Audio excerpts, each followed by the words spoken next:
Hello everyone, कैसे हो आप सब। मैं आपका स्वागत करता हूं आपके अपने यूट्यूब चैनल इंदौर की पाठशाला पे। जी हां, आपका अपना यूट्यूब चैनल। और हम लेकर आ गए हैं आप सभी के लिए इंग्लिश के सारे 5 चैप्टर्स की शॉर्ट समरीज और with detail explanation in Hindi. देखिए क्या होगा बेटा, अगर आप इनको समझ लोगे अच्छे से तो आप ये मान के चलिए कि आपके 2 से 3 क्वेश्चंस तो आना ही आना यूनिट 1 से। शॉर्ट में भी आएगा, लॉन्ग में भी आएगा, तो वो आप लिख सकते हो अच्छे से। तो इन पे ज़रूर कमांड कीजिए अच्छे से। समरी सारी याद कर लेना है आपको। सिर्फ 5 चैप्टर्स हैं आपके पास टोटल इंग्लिश में, तो आपको उसको अच्छे से करना है। BCom, BBA, BCA, BSc सभी बच्चों के लिए है, क्योंकि आपके ये सब्जेक्ट्स हिंदी, इंग्लिश और अंडरस्टैंडिंग इंडिया बिल्कुल सेम है, सिलेबस भी सेम है। तो आपको इसी वीडियो से पढ़ना है, कहीं जाने की ज़रूरत नहीं है। तो आइए हम वीडियो को स्टार्ट करते हैं। First chapter, where the mind is without fear. Where is the mind without fear मतलब जहां पर हमारा जो माइंड है या हम खुद है वो बिना किसी डर के हों तो क्या होता है। This is famous poem by Rabindranath Tagore. ये रविंद्रनाथ टैगोर द्वारा लिखी गई है। इन दिस पोएम, इसमें क्या होता है बेटा, Rabindranath Tagore is praying to God. Rabindranath Tagore भगवान से प्रार्थना करते हैं फॉर हिज कंट्री, अपने देश इंडिया के लिए। ही इमेजिन्स, वो ऐसी कल्पना करते हैं, अब परफेक्ट इंडिया, कि एक परफेक्ट इंडिया कैसा होगा। Where people live without fear, जहां पर लोग बिना किसी डर के रहेंगे। Keep their heads high with the pride, हमेशा उनका जो सर है वो गर्व से ऊंचा रहेगा।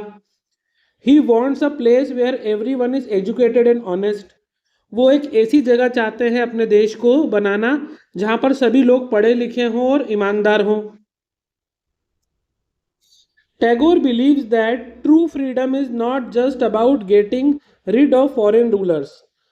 उनका ये मानना है कि आज़ादी का सिर्फ मतलब ये नहीं होता कि आपने विदेशी जो राजा थे उनको यहाँ से भगा दिया या आपने उनसे आज़ादी पा ली, सिर्फ इतना मतलब नहीं है।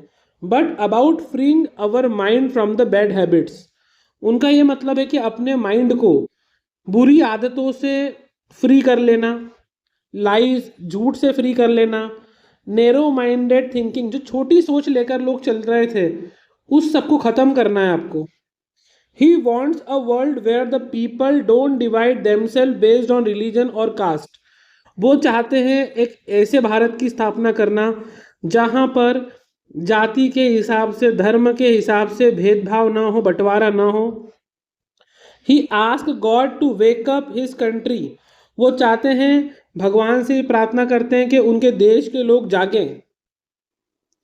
Into a heaven of freedom, एक तरीके से आज़ादी का जो स्वर्ग है उस तरीके से अपनी कंट्री को बनाना चाहते हैं।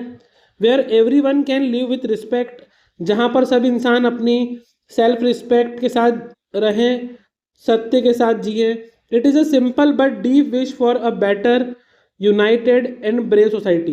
ये बहुत सिंपल सी विश है, लेकिन ये बहुत गहरी विश है, क्योंकि ये चाहते हैं कि देश को अच्छा बनाया जा सके, एकजुट बनाया जा सके, एक साहसी सोसाइटी की स्थापना की जा सके। तो ये था आपका चैप्टर 1। ठीक है, इजी लैंग्वेज थी इसकी, इससे आसान लैंग्वेज में आपको कहीं नहीं मिलेगा। बुक की लैंग्वेज भी थोड़ी डिफिकल्ट है, इसलिए मैंने इसको थोड़ा स्टडी करके अपनी ओन लैंग्वेज में कन्वर्ट करा है। अगर आप ऐसा भी लिख देते हो तो आपको बहुत अच्छे मार्क्स मिलते हैं। सेकेंड चैप्टर जो है हमारा वो है शिकागो स्पीच 1893 में। In 1893, Swami Vivekananda went to Chicago to attend a big meeting of world religions। Swami Vivekananda ji थे, वो भारत की तरफ से शिकागो गए थे। वहाँ पर एक बहुत बड़ी मीटिंग चल रही थी वर्ल्ड रिलीजन्स को लेके, तो उसमें पार्टिसिपेट करने। When he stood on the stage, जब उनको स्टेज पे बुलाया गया और वो स्टेज पे खड़े हुए, he started his speech by saying sisters and brother of America। मतलब जैसे ही उन्होंने अपनी स्पीच स्टार्ट की तो उन्होंने कहा, मेरे अमेरिकी भाइयों और बहनों। एवरी वन लव्ड हिज, सभी लोगों को ये बात सुन के बहुत अपनापन लगा, अच्छा लगा। Because he treated every one like his family, उनको लगा कि ये किसी दूसरी कंट्री में आके भी सभी को ब्रदर एंड सिस्टर बोल रहे हैं, कहीं ना कहीं ब्रदरहुड दिखा रहे हैं, तो सभी को एक फैमिली के रूप में मान रहे हैं। नॉट एज अ स्ट्रेंजर, ना कि पराया मान रहे हैं। इन हिज स्पीच, उन्होंने अपनी स्पीच में क्या कहा, he shared India's beautiful message of tolerance, उन्होंने इंडिया की तरफ से टॉलरेंस का एक बहुत ही अच्छा मैसेज लोगों तक पहुंचाया। क्या कहा उन्होंने, he said that all religions are like different paths that lead to the same God, उन्होंने बोला अलग अलग धर्म में अलग अलग रास्ते बताए गए हैं कहाँ पर पहुंचने के लिए, भगवान के पास पहुंचने के लिए, लेकिन भगवान सभी के एक हैं।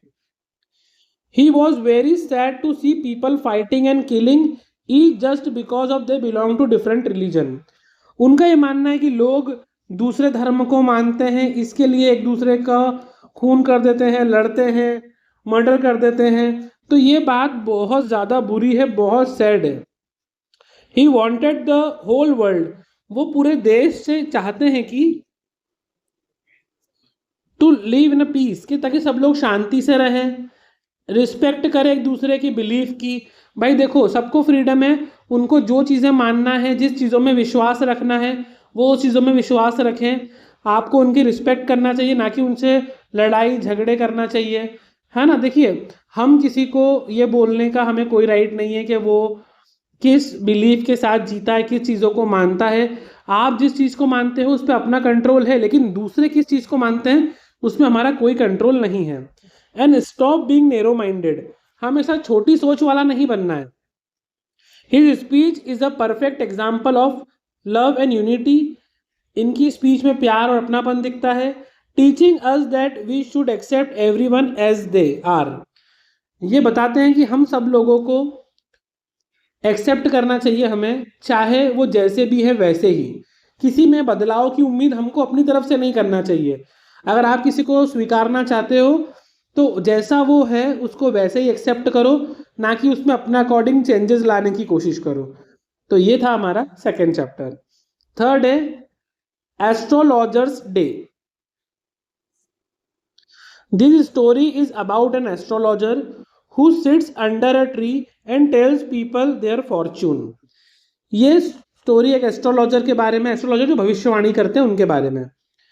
तो जो एक पेड़ के नीचे बैठता है और लोगों के फॉर्चून मतलब उनके भविष्य के बारे में उनको बताता है। The truth, he is not a real astrologer, सच में कोई वो एक सच्चा एस्ट्रोलॉजर नहीं था। He just uses his cleverness and trick to guess what people are worried about, वो सिर्फ अपनी चतुराई का इस्तेमाल करता था, ट्रिक का इस्तेमाल करता था और गैस करता था कि लोगों को क्या परेशानी हो सकती है। देखो नॉर्मली आजकल हर इंसान को क्या प्रॉब्लम है, हम भी गैस कर लेते हैं, किसी घर में इशू होता है, फैमिली इश्यूज, पैसों की प्रॉब्लम है, जॉब सिक्योरिटी नहीं है। कई बार बहुत से लोग इंसान को उनका हाव भाव देख के, उनका थोड़ा सा समझ देख के, बात करने का तरीका देख के भी समझ जाते हैं कि इनको किस चीज़ की प्रॉब्लम है। तो वही उस तरीके से चालाक इंसान था, तो वो लोगों को देख के, उनकी बातों को देखकर समझ जाता था वो कि इस इंसान को मेन प्रॉब्लम क्या है। ही earns his money by making people feel better with his word, वो अपने शब्दों से लोगों को एक अच्छा फीलिंग करवाता था जो डिप्रेस्ड है, परेशान है। देखो अक्सर लोग भविष्यवाणी का पता लगाने या एस्ट्रोलॉजर के पास क्यों जाते हैं, जो बहुत जिनको अभी प्रॉब्लम है, जिनको डाउट है कि फ्यूचर में क्या होगा नहीं पता, या जो अभी बहुत डिप्रेशन है, प्रॉब्लम में चल रहे हैं, वो जाते हैं नॉर्मली, जिनको फ्यूचर का टेंशन होता है। तो ये उनसे अच्छी अच्छी बातें करके उनको एक कंफर्टेबल बैकग्राउंड देता था ताकि उनको अच्छा लगे, और उससे इसको पैसे मिलते थे। वन इवनिंग, एक शाम की बात है, a man named Guru Nayak comes to him, एक दिन एक व्यक्ति, इसका नाम था गुरु नायक, वो इनके पास आया। An astrologer recognise him immediately, astrologer ने तुरंत उनको पहचान लिया। ईयर्स अगो, सालों पहले, the astrologer had a fight with this man, उसको याद आया कि एस्ट्रोलॉजर की फाइट हुई थी इस आदमी से। And tried to kill him, और उसको मारने की कोशिश करी थी उन्होंने। एंड रन अवे, और वो वहां से भाग गए थे।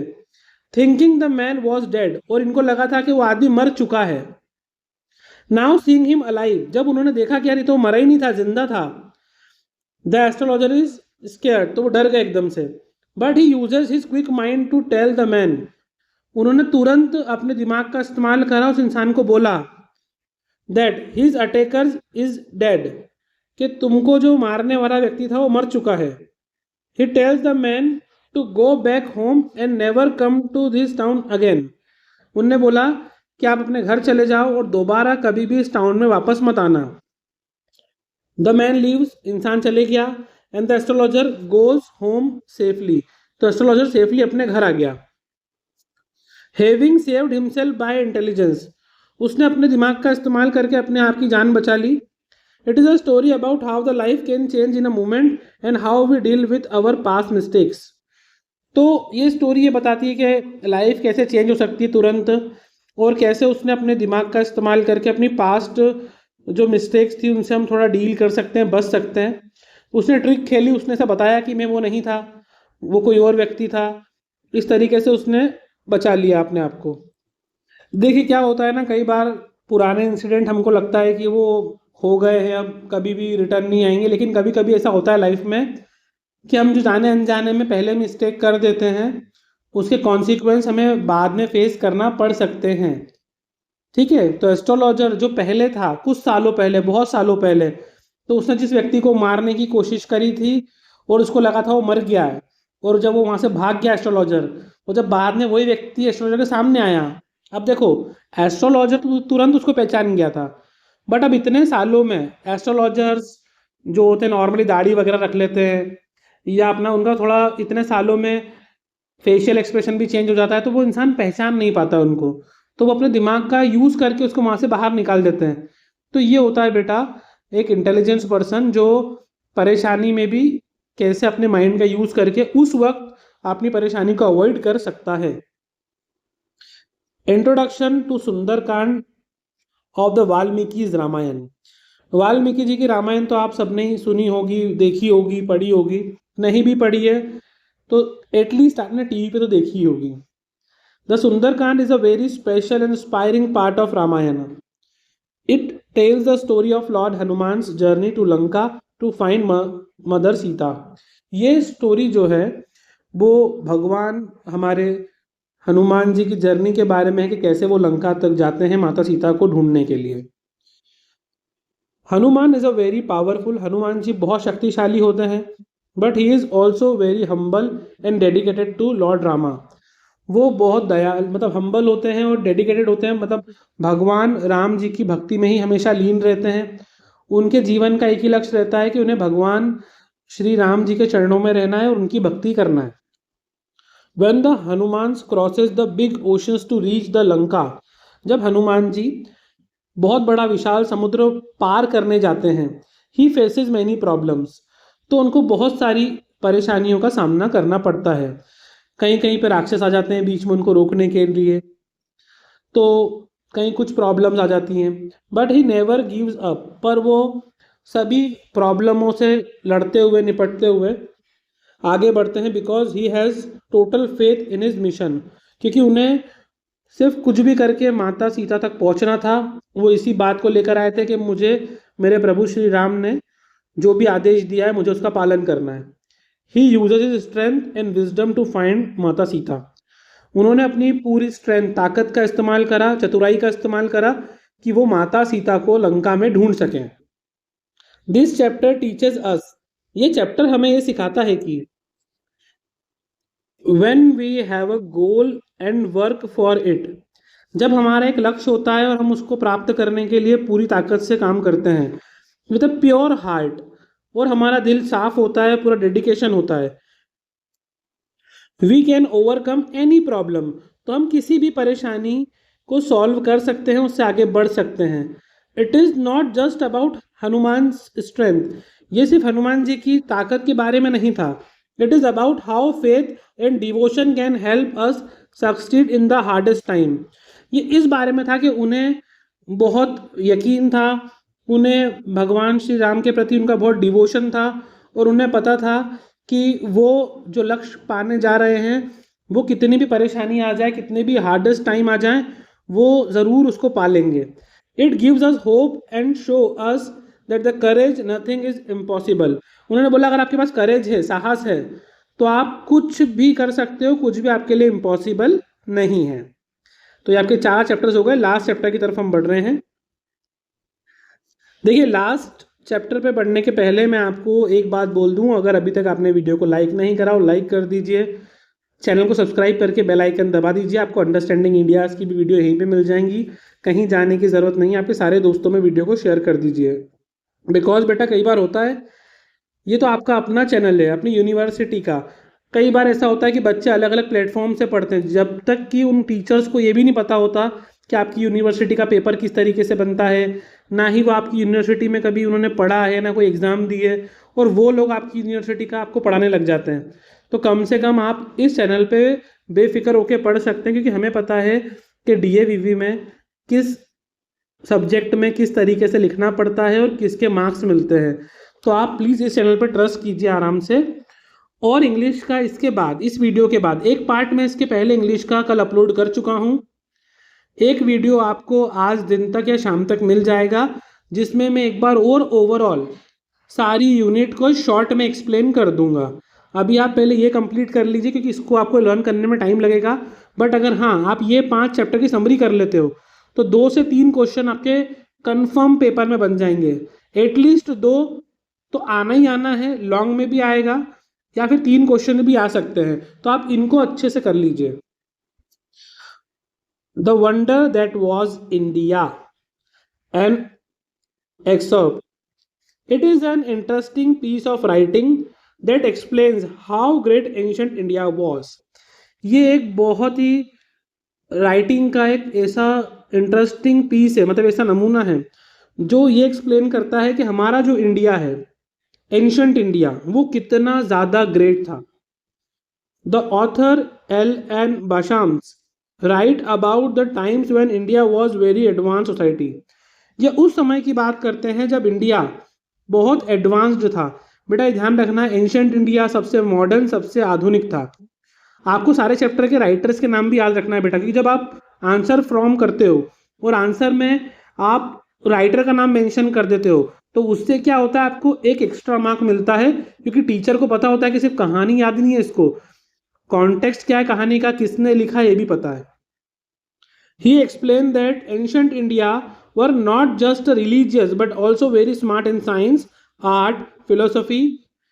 उनको ये पता है कि जो एंशंट इंडिया है, प्राचीन भारत, वो सिर्फ धार्मिक भारत ही नहीं था। इंडिया में साइंस मतलब विज्ञान, आर्ट मतलब कला, और फिलोसफी मतलब भौतिक शास्त्र, and how they run their town and villages, और किस तरीके से वो अपने शहरों को और गांवों को चलाते थे। The author talks about how people in ancient India thought about a big ideas like Karma. उन्होंने बोला पुराने भारत में कितने बड़े बड़े थॉट्स थे, जैसे karma, doing good works, and how to live a happy life, कि कैसे वो एक अच्छी जिंदगी जी सकते हैं। हमारे एंशंट इंडिया में कर्म का शुरू से महत्व है। अलग अलग जगहों पे कर्म को प्रधानता दी गई है, यहाँ तक कि भगवत गीता में भी कर्म के बारे में ही श्री कृष्ण जी ने बताया है। He shows that India had beautiful art. India के पास एक अद्भुत कला, buildings and literature long ago. पुराने समय से ही बहुत प्राचीन इमारतें हैं हमारे यहाँ, लिटरेचर हमारे ग्रंथ हैं, हमारे पास पुराण वगैरह हैं। He explain that Indian society was inclusive, meaning it's allow many different ideas and believe to exist together. India की सोसाइटी इंक्लूसिव है। इंक्लूसिव मतलब हर प्रकार के आइडियाज़ को, हर प्रकार की बिलीव्स को, मान्यताओं को हम स्वीकारते हैं। But reading this we learn to be proud of our history and understand how our ancestors build such as rich culture and it is still respects all over the world today. ये बताना चाहते हैं कि हमें अपनी history पर proud होना चाहिए, हमें अपने पूर्वजों को समझना चाहिए, उनकी बातों को समझना चाहिए कि हम कितने रिच कल्चर वाली कंट्री को बिलोंग करते हैं, जिसकी आज पूरे वर्ल्ड में रिस्पेक्ट हो रही है। हर लोग इंडिया को मानते हैं आज भी। तो ये थे गाइज आपके लिए 5 चैप्टर्स की समरीज इन ईजी लैंग्वेज।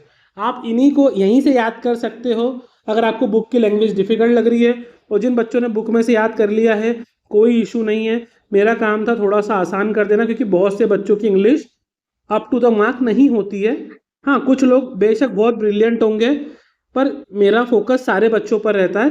इसीलिए मुझसे किसी ने रिक्वेस्ट किया था कि आप प्लीज़ सर इजी लैंग्वेज में समरी ले आओ, तो ये आपके लिए समरी है। इससे 2 से 3 क्वेश्चन आपके गारंटीड बन जाएंगे पेपर में। मैं आपको एक और वीडियो लेकर आऊँगा जिसमें थोड़ी राइटिंग स्किल, लेटर वगैरह के फॉर्मेट समझा दूंगा और थोड़ा ग्रामर पोर्शन बता दूंगा। जब तक आप इसको कर लीजिए, ऑल द वेरी बेस्ट।